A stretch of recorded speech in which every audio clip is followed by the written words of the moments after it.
O que você acha desta imagem? Muito bonita, né? Bastante idílica, né? Pois é, ela é falsa. Faz parte de um hobby dos aposentados chineses. Os velhinhos chineses, que já não tem mais nada para fazer, gostam de tirar fotos. Então, lugares bonitos começaram a criar ambientes cinematográficos em que eles cobram para deixar esses aposentados tirar fotos da realidade falsificada. Você achou que era somente o Ocidente que estava em decadência? Na China, o TikTok ou Douyin privilegia certas localizações. Estes locais podem ser, por exemplo, bairros bonitos com bastante movimento, nível de renda alto, etc. Então, para aproveitar os benefícios do algoritmo, os influenciadores transmitem ali mesmo. E é aí onde a distopia começa a acontecer. Os influenciadores se conglomeram debaixo de pontes e dentro de armazéns, ao lado de rodovias, tudo para obter o benefício da localização. E você que achava que era só o Ocidente que estava em decadência, né? É este o futuro da humanidade? No mês de 2022 saiu essa manchete. Certas strippers, isto é, mulheres que se despem em clubes noturnos nos Estados Unidos, majoritariamente, estavam prevendo uma crise econômica.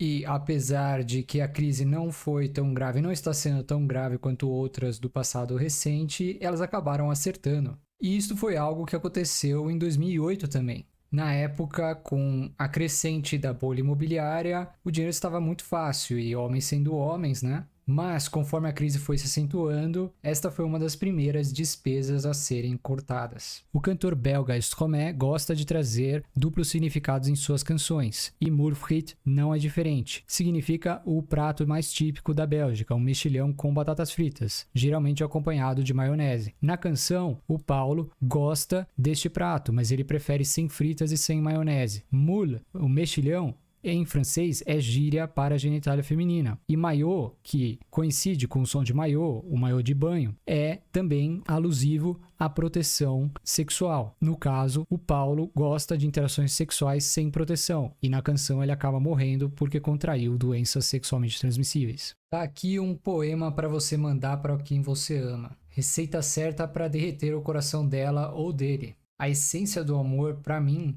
é o quanto de tempo a outra pessoa passa em seus pensamentos, o que para mim coincide com os últimos 3 versos deste poema. Porém, sendo pobre, tenho apenas os meus sonhos. Eu estendi meus sonhos sob seus pés. Pise suavemente, pois você está pisando sobre meus sonhos. É mais bonito em inglês, mas essa é a essência. Se a pessoa domina os seus pensamentos, imagine então ela dominando os seus sonhos. Um dos dilemas amorosos mais comuns, especialmente para os iniciantes, é saber quando encontramos o nosso par perfeito. Há sempre o medo de que não encontraríamos ninguém melhor e perderíamos o parceiro atual. Mas, por outro lado, como saber se a pessoa com quem estamos é a melhor ou a mais ideal se não estivermos com outras pessoas para criar um parâmetro de comparação? Por acaso, há um ramo da matemática que estuda exatamente problemas desse tipo, a teoria da parada ótima. E, para muitas versões deste problema, há a solução.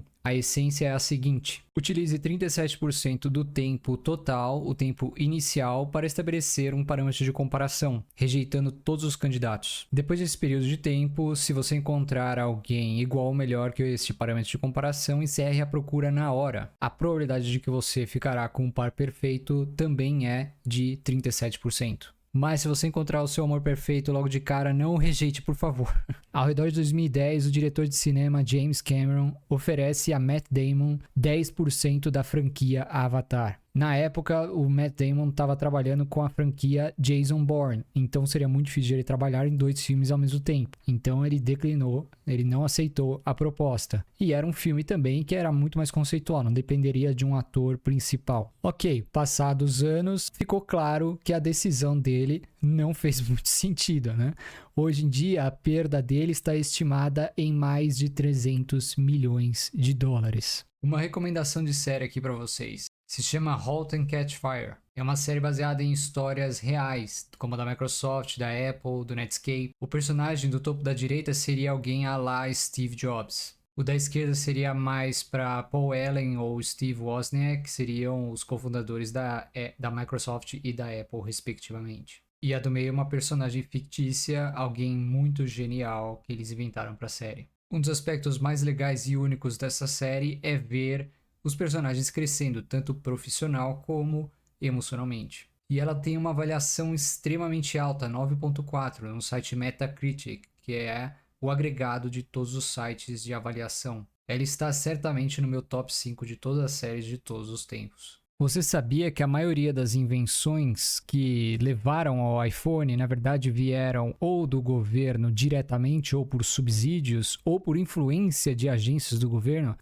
Por exemplo, a internet veio da DARPA, é uma agência governamental dos Estados Unidos para defesa e pesquisas avançadas. GPS veio da NASA com outras agências. Tela de toque veio diretamente de invenções da NASA e algumas outras subsidiadas. A câmera pequena veio diretamente da NASA e ainda hoje a Apple tem a cara de pau de tomar quase $1 bilhão em subsídios, sendo que não paga nada de imposto. Todos os impostos que ela paga na Irlanda e paga muito pouco lá também. Abstração é um termo que ouvimos frequentemente na escola, especialmente na matemática. Mas é difícil ouvirmos uma definição clara e para que serve. Perguntar para que serve um termo tão recorrente destes pode até nos causar constrangimento, não é mesmo? Abstração nada mais é do que o processo de tornar algo real em algo intelectualmente manejável, geralmente limpando as coisas desnecessárias. Por exemplo, caso queiramos modelar sistemas interplanetários, não precisamos saber dos seres que vivem neles.